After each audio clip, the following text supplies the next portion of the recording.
technically a youth counselor, man. Even while incarcerated, and even when I got out, when I was in prison, I was with a program called YAP. It's called Youth Assistance Program. And what we did in the YAP program when we was incarcerated, they used to bring young folk into the facilities, and we used to talk to them. It wasn't per se a scared straight program, although we did have some components of scared straight when we got to certain kids that we felt need a little harder medicine to kind of let them see that this prison situation and that street crime is a reality that can literally destroy your life. And also when I got home, when I first came home for the first 7 years of being released after doing that 25 years for something I didn't do, I went straight into youth counseling. I was working with an organization called Council for Unity. I worked with Good Shepherd. In fact, I used to work right down the block here in Tilden in one of them Good Shepherd facilities, going in there talking to some of the young folk. So I've been doing this, God, that's been a lifelong journey of mine. And that was always my way of giving back. Now with this movie, Sing Sing, I believe that it can have an impact on the young folk because number one, it tells my story. It shows that, and I don't put no cut on it. In the movie it says I was out there selling drugs, I went off course, but I still got caught up into something I didn't do. So my story is raw, is real, and is 100%.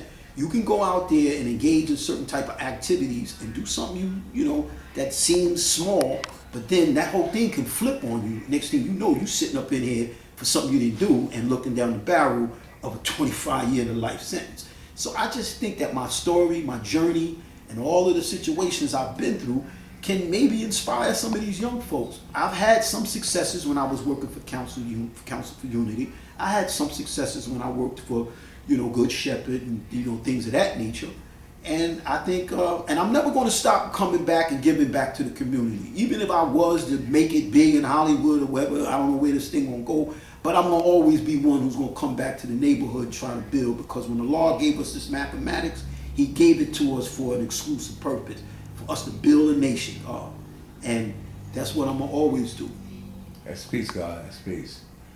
We are nation builders, and I think about the recidivism rate, of brothers who do a long time and they don't, change and be able to be a productive citizen. They go right back doing what got them into trouble already, And I tell us, how you have fought the temptation, you now working for the city, working for the mass transit, MTA in New York.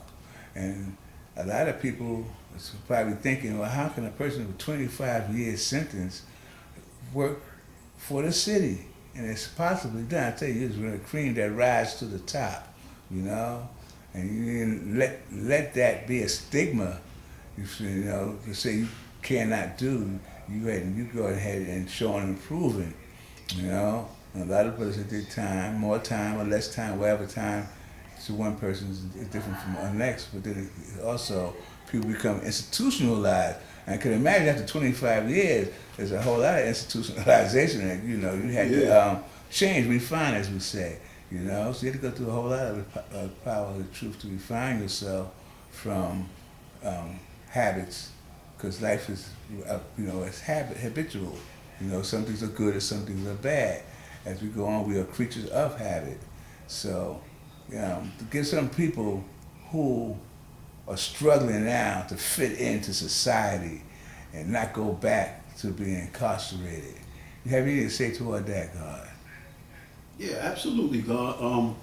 You're 100% correct. I'm currently, I work with New York City Transit. I'm a train operator. I work the C and the J.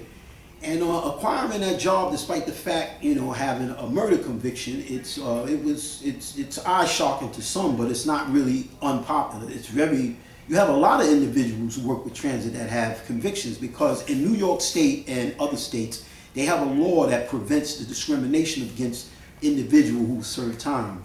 One of them is called Article 23A. Mm-hmm. Article 23A is a state law that says that you cannot discriminate against a person when it comes to jobs and licenses.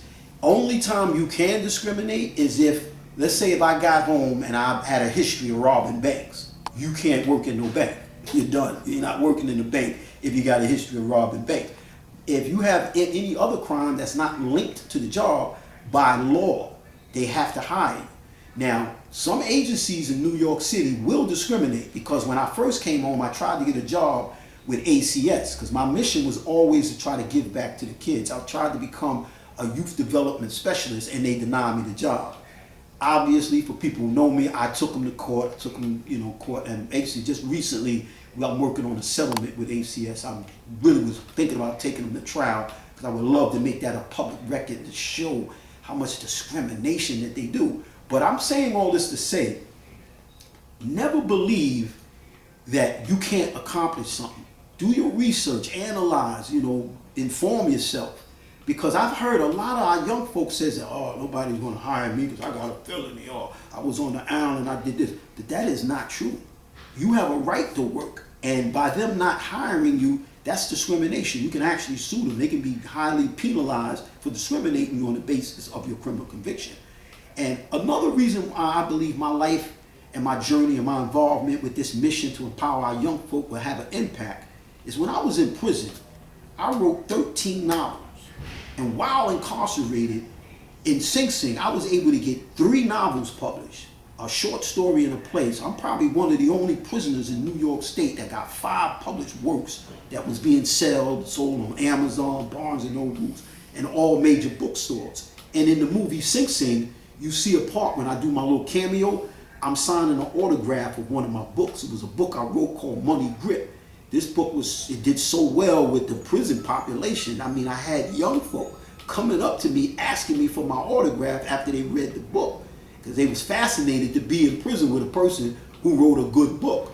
But I will say this, the book Money Grip is not one of my most highly community building productive books. It's a book that I wrote because I saw all these other urban writers writing books, and everybody was so fascinated with this street drama, the street element, the drama and all the street. I lived the street, so I was able to write about the streets. And when I wrote it, it was the one book I wrote that really sold well. However, I had another book called Baby Doll, which is about a young lady who lives right across the street in this projects right here, Tilden. It's all about her life. She lived right here in Tilden, called Baby Doll, Brianna Winbush. And it's about this, it's a young girl who was fascinated with money. She meets this gangster called Big Daddy Blue. He's also from Brownsville. I'm a Brownville all the way. So most of my stories is about Brownsville, East New York, Canarsie. This is all my areas I grew up. And it was a very positive book, and it was about community building, but unfortunately it didn't sell like Money Grip. So I say all this to say, I believe by me involving myself with this and showing these young kids, listen man, this is what you can do when you apply yourself. This is what you can do when you really put your mind to this. However, it's going to take a certain degree of discipline, it's going to take sacrifice, and you have to have a game plan. Anyone who fails to plan, what? Plans to fail. So these are something that we have to teach our children. We got to teach these young folks. And the bottom line is this, our young folks are savable. Because when I was on Rikers Island building with some of these young folks, in the youth facilities, these young folks are sharp. These is not no dumb kids. These kids are sharp. They just getting caught up in the wrong circumstances, getting around the wrong people, and dedicating all of this intelligence and sharpness that they have down the wrong path.